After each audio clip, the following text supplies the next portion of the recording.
자, 반갑습니다. 신경진입니다.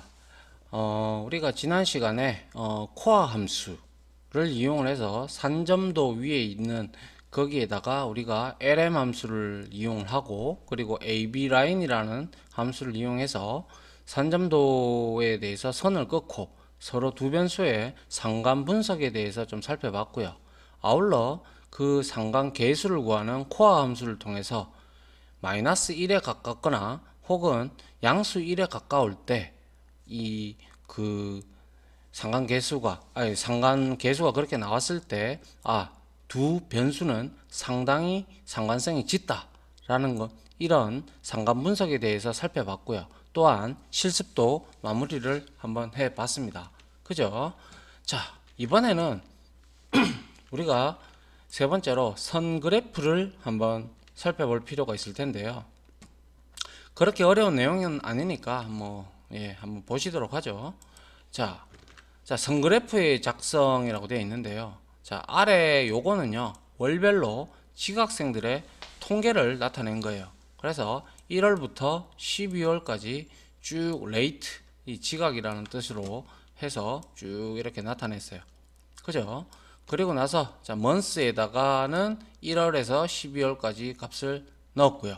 그리고 레이트에다가도 역시 자, 벡터로 이렇게 데이터를 넣고, 자, 플롯 두 변수의 관계를 보기 위해서 산점도를 그려 볼 건데, 자, month 레이트의 상관관계를 한번 보려고 해요.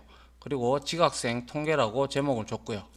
그 다음에 여기에 타입이 있는데요. 이거는 이제 우리가 뒤에 보면 아시겠지만은 이거는 알파벳 L이거든요. 이 L을 주든 S를 주든 뭐 이렇게 주게 되면 그 나타나는 그래프의 이런 형태가 약간씩 틀립니다. 그래서 여러분들이 좋아하는 형태로 분석을 해서 이 타입을 주시면 됩니다. 아시겠죠? 그리고 LTY는요, 역시 이거는 라인 타입이라고 해가지고 여러분들이 실선을 주셔도 되고 점선을 주셔도 되고 뭐 여러가지 선을 이렇게 주시면 됩니다. 그것도 종류를 여러분들이 정하시면 되고요. 아시겠죠? 그리고 LWD는 라인 위드스겠죠. 그죠? 그래서 라인의 굵기를 나타내는 겁니다. 그리고 X라벨, Y라벨 해서 X축에는 month, 그리고 Y축에는 rate CNT, 즉 지각 개수가 되겠죠. 지각 카운트가 되겠죠. 자, 이렇게 해서 한번 어떻게 되는지 한번 내용을 보도록 할게요.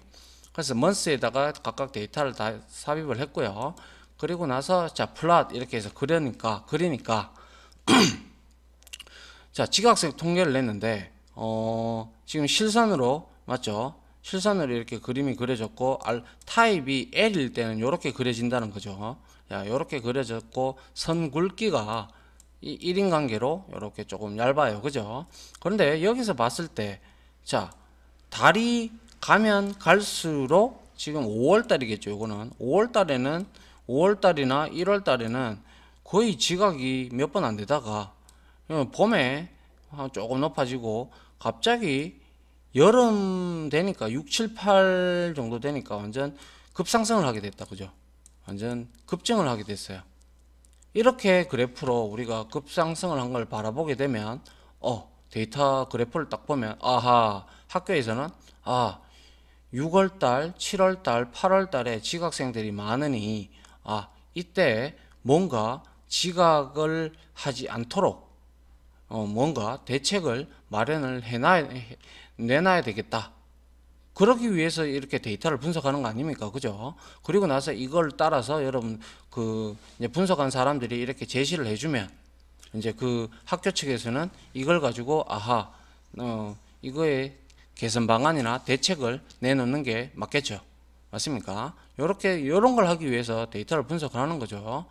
자, 그 다음 한번 볼까요? 요거는 아까 앞에서 말씀드렸다시피 타입에 따라서 L일 경우에는 이렇게 그대로 나타났고요. 타입이 B일 경우에는 자, 요 동그라미가 이렇게 나타나고 있고요. 그리고 S인 경우에는 이렇게 계단 형태로 이렇게 나타나고 있습니다. 그죠?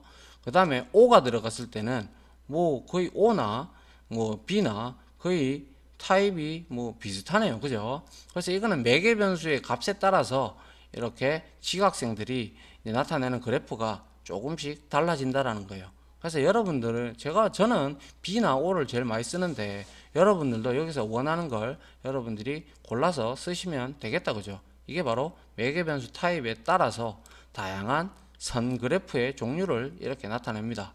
아시겠죠? 그래서 좌측 그림은 타입에 따라 선 그래프가 달리 보이지만 제가 앞서 분석도 해드렸지만 달리 보여요. 근데 공통된 점이 있죠, 그죠? 지각생 수가 5월에 급감했다가 7, 8월에 갑자기 이렇게 올라왔죠, 그죠? 올라왔다라는 것은 이제 이것을 토대로 7, 8월에 지각생을 줄이기 위해서 방안을 수립하는 것이 데이터가 우리가 이렇게 데이터를 분석하는 이유가 있죠, 그죠? 그게 바로 우리가 하는 일이잖아요, 그죠? 데이터 분석가들이. 자, 이렇게 나왔다. 그럼 너희들이 행정적으로 어떻게 내놔라. 이렇게 얘기가 돼야 되겠죠. 그러려고 이 분석을 하는 거 아닙니까? 그죠? 자, 그렇게 여러분들이 이해를 해주시면 되고요. 자, 그 다음 한번 볼까요? 자, 그 다음은 뭐 이렇게 쭉 이렇게 선 그래프의 종류입니다. 아까 전에 선의 종류인데 아까 전에 우리는 1을 줬잖아요. 그래서 실선이 나왔고요. 2번, 3번, 4번 뭐 이렇게 되어 있는데 여러분들이 여기서 원하는 값을 가지고 매개 변수에 대입을 하면 이러한 선의 형태로 점선이나 이렇게 나온다는 거죠. 아시겠죠? 뭐 이거는 뭐 1.3선인가요? 뭐 이런 식으로 여러분들이 나타내게 하면 충분히 나타낼 수 있게끔 하면 됩니다. 아시겠죠? 자, 그런데 제가 앞에서 이 말은 언급을 안 해드렸는데 이거 앞에 한번 보시죠. 앞에 한번 보면 이거 뭡니까? 이거는 지금 시간에 따라서 쭉 흘러가죠, 그죠? 시간에 따라 쭉 흘러가면서 데이터들이 생겨나는 것들이에요. 이런 것들을 우리가 바로 시계열 데이터라고 흔히 얘기를 합니다. 그래서 한번 보도록 하죠. 자, 다중변수 자료의 변수 중 하나가 연, 월, 일과 같이 시간을 나타내는 값을 갖는 경우 X축을 시간축으로 하여 선그래프를 그리면 시간의 변화에 따른 자료의 증감 추이를 쉽게 우리가 확인을 할 수가 있죠. 뭐 생산량도 마찬가지고요. 뭐 아니면 뭐 시간에 따라서 나오는 것들이 뭐 여러분들 교통량 이런 것들도 나오고 온도 이런 것들도 나올 거잖아요, 그죠?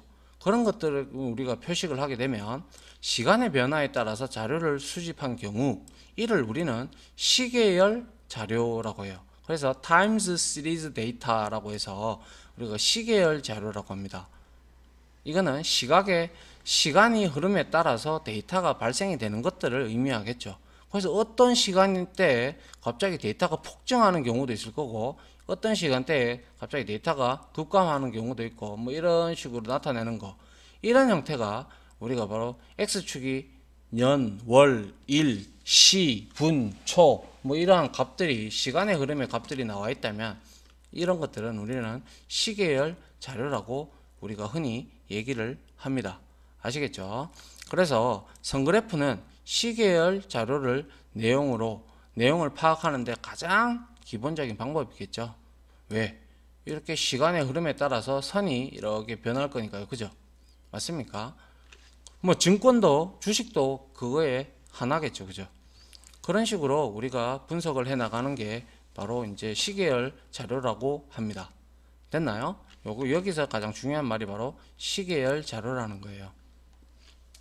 이 시계열 자료가 되려면 그 기준이 되는 게 바로 X축에는 시간과 관련된 내용이 여기에 기재가 되면 그거에 따라서 증감 추이가 나오면 바로 그게 시계열 데이터를 우리가 분석한 거다라고 보면 됩니다. 됐죠? 자, 그러면 이제 복수의 선그래프는 작성할 수가 없는가? 앞에는 단수 하나만 했죠, 그죠? 그런데 이번에는 봅니다. 자, months를 그대로 시간을 줬어요. 그 다음에 지각생을 자 1반과 2반으로 나누어서 이렇게 줬단 말이죠. 그럼 이걸 어떻게 할 건가? 예, 방법이 있습니다. 얼마든지 다중으로 우리가 여기에다가 멀티라인을 선을 그을 수가 있는데요. 자, 역시 똑같이 데이터를 입력을 했고요. 플랫지 했는데 여기 보니까 보시다시피 이거 뭐예요? Y 데이터는 하나밖에 없네요. 현재, 그죠? 그리고 rate student 하고 타입은 B로 했기 때문에 동글뱅이 타입으로 나올 겁니다. 그죠? 그리고 LTY는 1로 했고요. 실선. 그리고 컬러는 레드로 했어요. 그리고 X라벨은 month, Y라벨은 늦은 사람. 그리고 여기 Y limit. 이거 예전에 제가 한번 뭡니까? 실습 시간에 한번 보여드렸는데요. 이거는 Y 리밋은 뭐냐면 1에서부터 Y 값을 Y축을 최소값을 1로 하고 최대값을 15로 하겠다라는 겁니다. 그래서 15 이상이 되면 여기 15 이상이 되는 게 없어서 아마 15로 잡았나 봅니다. 그래서 이렇게 Y축의 값의 하한과 상한을 이렇게 표시하고 X값도 상한과 하한을 얼마든지 표시할 수 있습니다. 아시겠죠?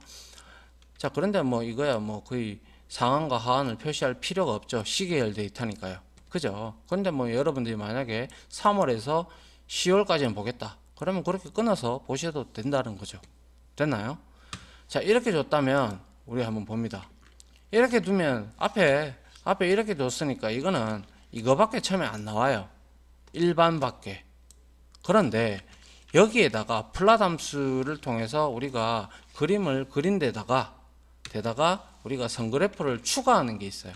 그게 바로 lines인데요. 이거는 플랫 함수가 만들어진 그 곳에다가 다시 이 플랫 함수가 썼던 x축 그 값을 가지고 와서 rate to 얘를 올려라라는 뜻입니다. 그래서 같이 겹쳐서 올려달라 이 메서드가 이 함수가 바로 lines입니다. 그래서 얘도 타입은 B로 했고요. 역시 블루로 얘는 색깔의 종류를 정했네요. 됐습니까? 그래서 이렇게 쭉 실행을 해보면 처음에 요까지만 딱 실행을 했다면 한 반만 출력이 되겠죠. 한번 보죠. 한 반만 이렇게 빨간색으로 자 B 타입으로 이렇게 출력이 됐어요. 그죠? 출력이 됐고 그 다음에 lines 함수를 추가를 해서 어떤 결과가 나오는지를 보죠. 그래서 여기에 적어놨는데요. lines 함수는 플랫 함수로 작성한 그래프 위에 선을 이렇게 겹칩니다. 겹쳐가지고 같이 나타내도록 합니다. 겹쳐서 그리는 역할을 하는데 여기서 사용한 자료는 rate2라는 걸 여러분들이 보시면 되겠죠. 맞습니까? 그래서 2반의 자료인 rate2인 것이다 라고 제가 여기에 해석을 해놨고요. 그래서 요거에다가 이거를 엎으면 이제 덮었으면 같이 겹쳐서 이렇게 어떻게 나옵니까? 자, 요게 2반이죠. 2반이고 이 빨간색이 1반이죠. 맞나요? 이렇게 1반 이렇게 되는데 역시 이렇게 봐도 우리가 분석을 해보면 역시 1반이고 2반이고 간에 7월달과 8월달에 비슷한 추이가 이렇게 나오는데 상대적으로 바라봤을 때 이것도 우리가 한번 쭉 평균을 내보면 아마 1반이 빨간색 줄로 된 반이 좀 지각수가 좀 높게 나올 것 같아요. 다소. 왜냐? 대충 보면 그렇잖아요. 그죠? 그래서 그래프에서 보시다시피 역시 2반도 비슷한 추이가 보이는 걸 알 수가 있고요. 분석을 이렇게 해주면 이제 뭐 다 이제 알아서 이제 그 다른 실무자들은 알아서 행동을 하면 되는 거고 저희들은 요까지 이렇게 분석하는 그래프를 그려주는 방법까지만 우리가 배워서 제시를 하면 되지 않겠습니까? 그죠? 자, 요렇게 우리가 선그래프를 그릴 수 있다는 거예요. 그리고 얼마든지 여러분들이 여기에 더 추가하고 싶어요. 그러면 라인즈를 몇 개고 이렇게 추가를 해서 여러분들이 이 플랫 함수를 이용한 그래프에다가 계속 올려서 겹쳐서 쓰셔도 된다는 겁니다. 아시겠죠? 지장이 없습니다. 그거는. 자, 그래서 다중으로 멀티라인으로 이렇게 계속 그려 나갈 수 있습니다. 그거는 나중에 제가 실습 때 한번 보여드리도록 하겠습니다. 자, 그 다음에 이제 자료의 탐색 실습 이거는요, 우리가 실질적으로 데이터셋을 가지고 와가지고 분석하는 내용인데요. 좀 내용이 길기 때문에 제가 다음 강의 때 설명을 드릴 텐데, 이걸로 지금까지 우리가 배웠던 이 선그래프까지 그리고 상관 분석까지 뭐 등등 우리가 지금까지 배웠던 데이터 분석 기술을 가지고 이제 다음 이론 시간에 그리고 실습 시간에 우리가 이 데이터셋을 직접 가지고 와서 쫙 관계들을 분석하는 그러한 한 예제를 가지고 한번 실습을 한번 할 예정입니다. 무슨 말인지 아시겠죠? 자, 여튼 여기까지 우리가 강의를 마무리할 건데요. 이론 강의는 마무리할 건데 여기서 여러분들이 기억을 좀 해 주셔야 될 거는 그죠? 이거죠. 선그래프를 작성을 할 때는 우리가 플롯을 쓸 때 요 타입이나 뭐 이런 것들 매개 변수가 들어간다는 요것들 좀 기억을 해 주시고요. 그 다음에 이 선그래프는 우리가 플롯 위에다가 겹쳐서 우리가 이제 이 타입은 제가 좀 알아달라고 한 거였고요. 그 다음에 요 실선들, 선의 종류들 알아보시면 될 것 같고요. 그리고 이제 이게 시간에 따라서 우리가 얻은 자료이기 때문에 시계열 자료다라는 이 전문 용어 아래서 전문 용어입니다. 그래서 이 시계열 자료라는 정의를 좀 알아두셨으면 하고요. 그리고 이제 선그래프가 시계열을 나타내는데 가장 기본적인 분석 방법이다라는 거고요. 그리고 이제 여러 멀티 라인을 그리고 싶다면 플롯 함수를 쓰고 난 후에 라인즈 함수를 호출해서 몇 개고 여러분들이 원하는 대로 이렇게 겹쳐서 나오게끔 할 수가 있다라는 겁니다. 무슨 말인지 아시겠죠? 예, 그렇게 여러분들이 데이터란다. 이 강의 내용을 정리를 하시고, 예, 이제 여러분들이 한번 복습을 하시면 충분히 뭐 도움이 안 되겠나 싶습니다. 아무튼 강의 들어주신다고 수고하셨고요. 자, 제가 다음 실습 강의로 또한 찾아오도록 하겠습니다. 수고하셨습니다.